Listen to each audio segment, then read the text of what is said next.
Em nome do Pai, do Filho e do Espírito Santo. Amém. Enviai, Senhor, do alto céu, vossa luz, vossa verdade, elas serão meu guia, me levarão até o vosso Monte Santo, até a vossa morada.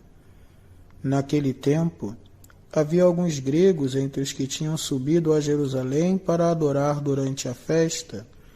Aproximaram-se de Filipe, que era de Betsaida da Galileia, e disseram: Senhor, gostaríamos de ver Jesus.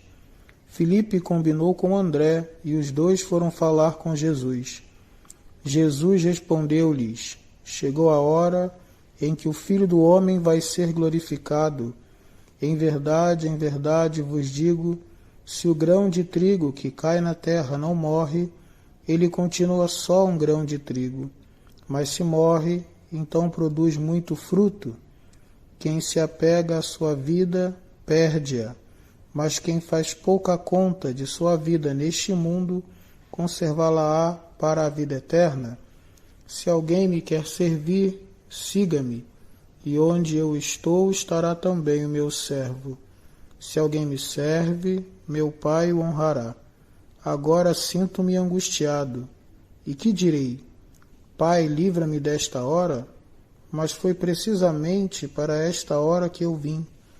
Pai, glorifica o teu nome. Então veio uma voz do céu. Eu o glorifiquei e glorificarei de novo. A multidão que aí estava e ouviu dizia que tinha sido um trovão. Outros afirmavam: foi um anjo que falou com ele. Jesus respondeu e disse: Essa voz que ouvistes não foi por causa de mim, mas por causa de vós. É agora o julgamento deste mundo. Agora o chefe deste mundo vai ser expulso, e eu, quando for elevado da terra, atrairei todos a mim. Jesus falava assim para indicar de que morte iria morrer. O Evangelho de hoje tem 3 mistérios importantes que precisamos meditar e compreender melhor o que nosso Senhor Jesus Cristo veio fazer ao mundo e como é a continuação dele na vida da Igreja. Em primeiro lugar, nós ouvimos alguns gregos que eram como judeus, prosélitos, que estavam interessados em falar com Jesus. E aqui a primeira novidade que aconteceria na igreja sempre, depois da sua ascensão ao céu, que é encontrar Jesus a partir dos apóstolos. Os gregos do Evangelho de hoje subiram até Jerusalém e se aproximaram de Filipe e André para chegar a Jesus. Aqui tem a primeira instrução importante e meditação útil para a nossa vida. Nós também encontramos e nos aproximamos de Jesus através dos apóstolos, através da unidade que nós temos com aqueles que governam a igreja, a sucessão apostólica, o vínculo com os bispos. De fato, a nossa união com Cristo não se dá apenas na Eucaristia e na palavra. A unidade da igreja não depende apenas de termos os mesmos sacramentos e termos a mesma doutrina ou o mesmo ensinamento, mas para completar a perfeição da unidade católica, nós precisamos estar debaixo da mesma obediência. São Roberto Bellarmino dizia: o que garante a plena unidade e vinculação à Igreja Católica é o fato de termos os mesmos sacramentos, a mesma fé e a mesma obediência. A obediência é um elemento essencial. É por meio dela que nós continuamos e vivemos como a comunidade apostólica, que se reunia em torno da pregação dos apóstolos. Assim aconteceu também. Os gregos, aqueles que não estavam em Jerusalém, queriam encontrar Jesus e foram através dos apóstolos. Depois, a segunda coisa que convém meditar no Evangelho de hoje é quando nós falamos da resposta de Jesus. Em princípio, parece que a resposta de nosso Senhor não tem nada a ver com o que eles foram perguntar. Eles foram lá pedir a Jesus para que ele pudesse encontrar os gregos, para que pudesse conversar com aqueles que não estavam em Jerusalém, e ao invés de Nosso Senhor responder sim, ou simplesmente responder não, ele começou a dizer que chegou a hora em que o Filho do Homem vai ser entregue, vai ser glorificado. Olha, mas afinal de contas, é sim ou é não? E aqui nós encontramos o modo como Nosso Senhor explica como aconteceria as coisas depois da sua morte, da sua paixão, morte e ressurreição. Chegou a hora. Chegou que hora? A hora em que ele vai ser glorificado, e depois da sua glorificação, não somente aqueles gregos que foram falar com Filipe e André poderiam ouvir Jesus, poderiam ver Jesus, mas também todos os outros espalhados no mundo inteiro. Não se tratava mais de um desejo de sanar a curiosidade daqueles dois homens, daqueles gregos que foram atrás dos apóstolos. Tratava-se de ser glorificado para que todo o mundo pudesse conhecer a verdade trazida por Jesus, que todo mundo pudesse conhecer a sua divindade, que todo mundo pudesse conhecer a verdade que ele veio trazer. E por isso chegou a hora em que o Filho do Homem vai ser glorificado. E aí ele começa a dizer, olha, mas o grão de trigo que cai na terra, se não morre, não continua apenas um grão de trigo, não gera fruto. O grão de trigo, ele é tratado em algumas passagens como sendo a palavra. O semeador saiu para semear, ele jogava grãos. O grão de trigo cai na terra e morre.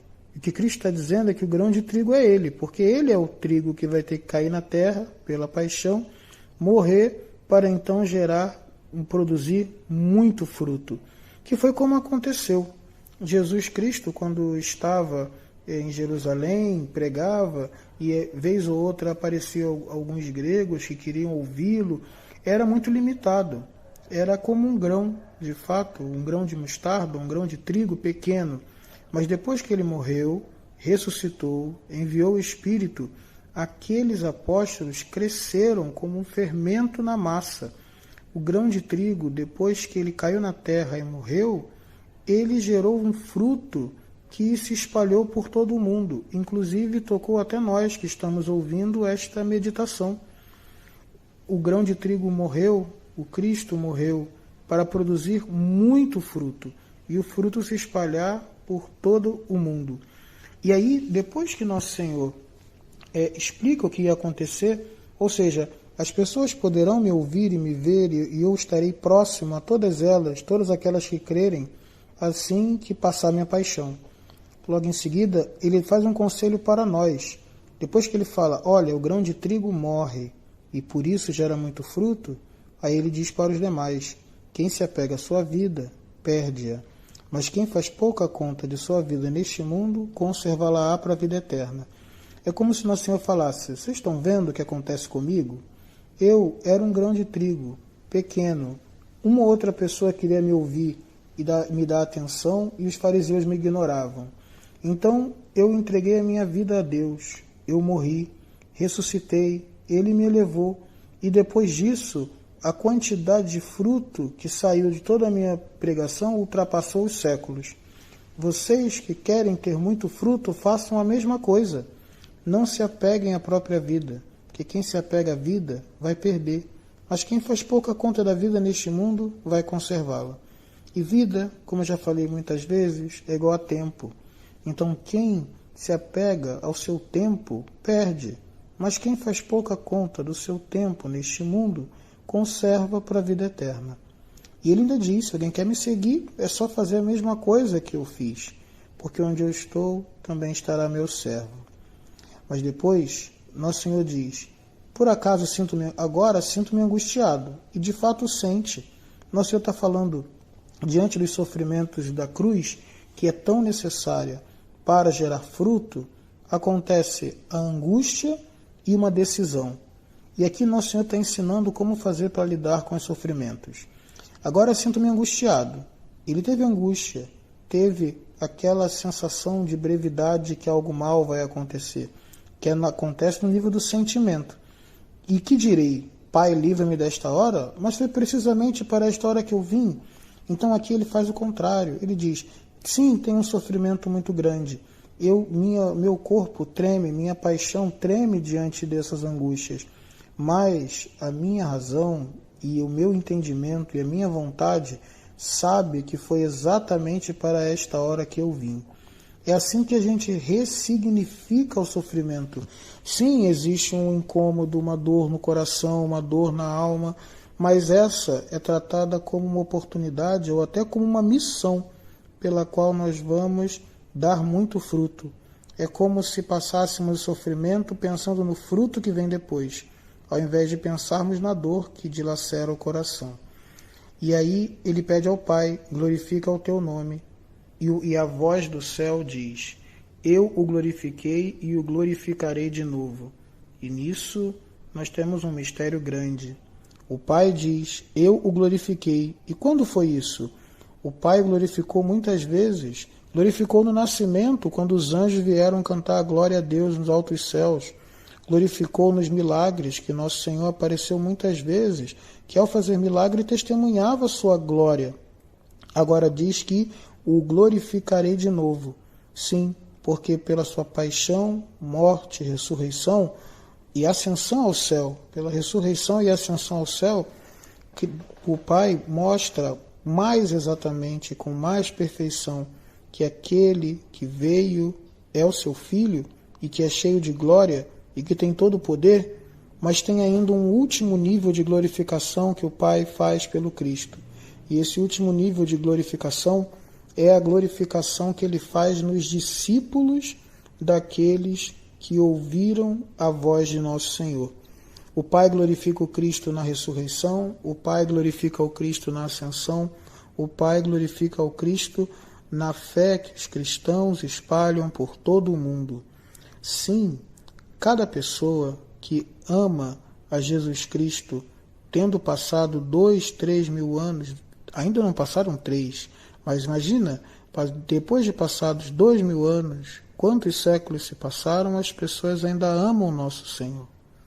Ainda o querem, ainda entregam sua vida, ainda estão dispostas a consagrar toda a existência por isso. Isso é uma glória, porque faz com que o Cristo continue agindo no mundo mesmo depois de não estar mais fisicamente aqui.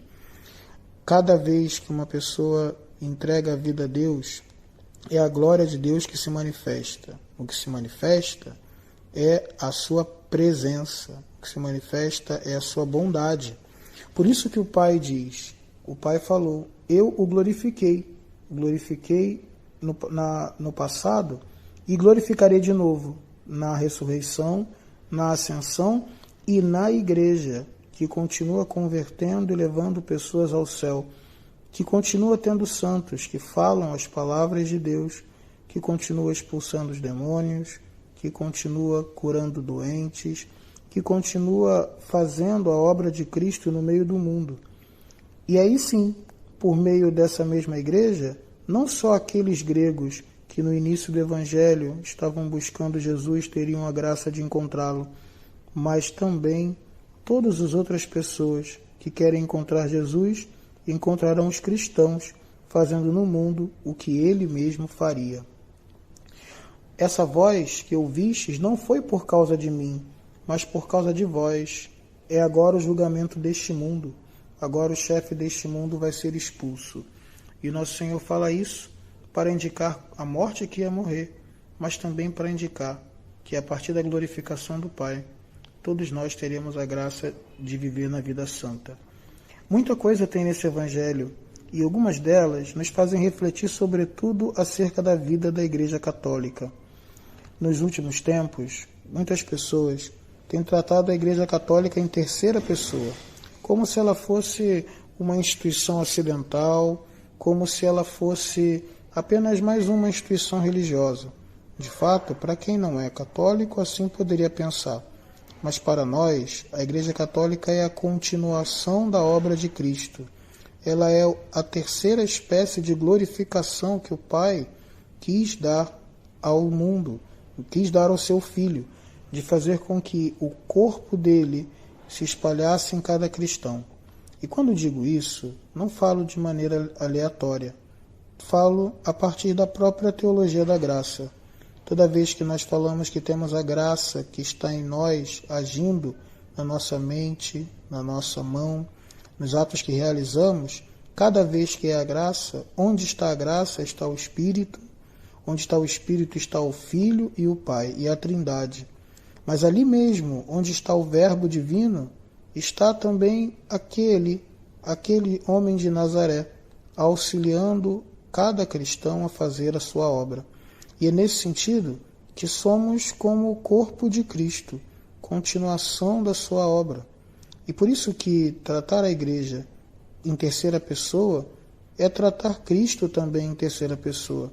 Somos cristãos, nós recebemos essa graça que vem de Deus, encontramos o Cristo a partir da igreja. E se o corpo de Cristo, vez ou outra, parece um pouco doloroso, vale lembrar que o sangue de Cristo crucificado também redime, que o corpo de Cristo na sepultura é corpo de Deus. E mesmo quando temos ocasiões de tristezas quanto aos seus membros, não é razão para ignorar a grandeza do que significa pertencer a esta vida divina. Que o Senhor nos ajude e nos dê a sua paz. Em nome do Pai, do Filho e do Espírito Santo. Amém.